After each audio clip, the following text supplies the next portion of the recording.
When the next millennia has come, and we have survived our apocalypses, and God has been replaced by wind, and believers believe that Apollo walked on air, turned brine to bourbon, and his body was ambrosia, and his blood Tennessee whiskey, and Icarus and Daedalus were just the Wright brothers before flying was within the patterns of the tapestry that Shiva has been using as a pillow lately.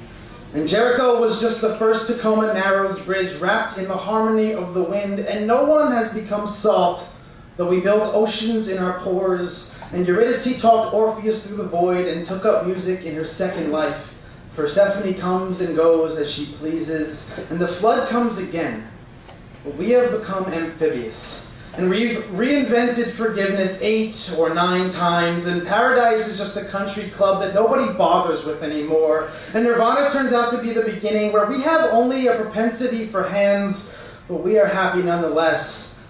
And Mr. Saturday is the host of your favorite jazz club, and Anansi has shown us how to hold things more closely, and Loki has found Ovid's pond and spends eternity playing tricks on himself. And Joseph Campbell has written the sequel twice. And there are no more burning bushes, and there is no golden calf, and no lying in the sand, and no slaughter, and there is no prohibition, and eating from a tree of knowledge is a great idea, and nothing is forbidden for the sake of being forbidden, and we have discovered half of all the secrets to our existence, evolved far past our old body's manifestations. Will we know then what hands feel like, or will we need a story to tell us?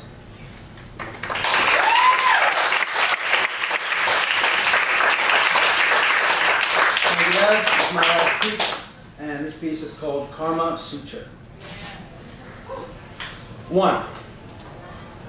We remember so inherently that we are broken and grotesque at conception, with the phantom pains of generations of ghosts being plucked out of our limbs, so prepared for our fractures that our bodies are contoured for the fault lines we will finalize into before our lungs have snorted the free fall of first breath. It's no wonder the first thing we know to do is cry.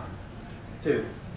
In the billow and bloom of that acrid nectar we so foolishly called smoke, some September morning, we watched towers evacuate upwards like severed spinal cords, and swore that we could see Lucifer then.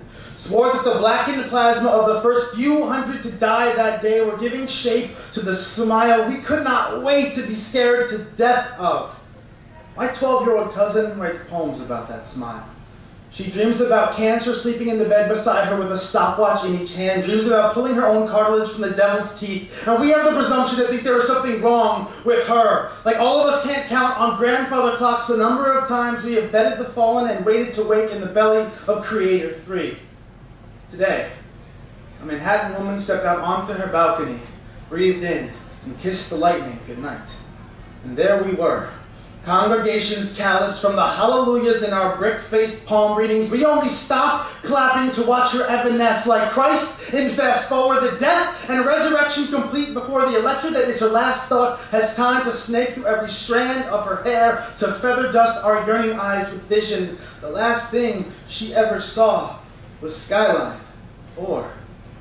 Think of this as a breath, put out to pasture by a prayer, 100 million volts of take notice. This could happen to you. It's just going to rinse our fingers like the bottom of a collection plate full of tragedy that some divinity will spoon feed to us when we feel like taking chances. Because we are karma's bastard offspring, sutured up at the seams. Winds so full of horror stories we have to stinger the bonfires in our stomachs for our flaring nostrils to exhale them. Skin so often full to bursting with new blood sacrifice ecstasies that you can tell every year of every life we've lived by the scar-sewn pink rings lining our heart chambers when we open them like cellar doors to hide from the forgetting. Our eyes so adjusted to cave wall projections that we see the shadow of every disaster painted on our cityscapes every time it starts to rain. But today, I am moving. Today I am shaking off the seizure for a stampede and hoping no ghost stories are standing in the streets. Today I am tracing my palm reading to its ending, stepping in and swimming. There will be torrential days that sound like every death's footsteps behind you. There will be fractures that we must face no matter how tightly we wrap ourselves in casting, and some of us will still see teeth in every thunderhead. But today I am standing chest to chest with fear, screaming into the back of his throat from the top of my gas chambers. Fear. Baby, I will not pray to you anymore.